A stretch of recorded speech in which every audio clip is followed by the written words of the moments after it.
Но знаете, что самое удивительное в раю? Аллах обратится к его обитателям, и Аллах заговорит с ними.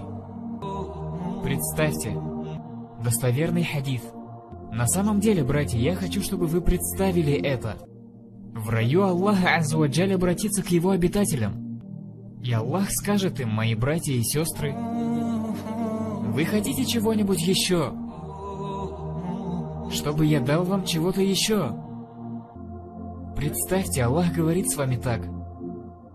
Представьте, Аллах говорит: хотите, чтобы я дал вам еще что-то? Они ответят: о Аллах, ты спас нас от огня ада, ты ввел нас в рай, ты позволил нам жить вечно в твоем раю, ты дал нам всю эту роскошь. О Аллах, о чем еще мы можем просить тебя?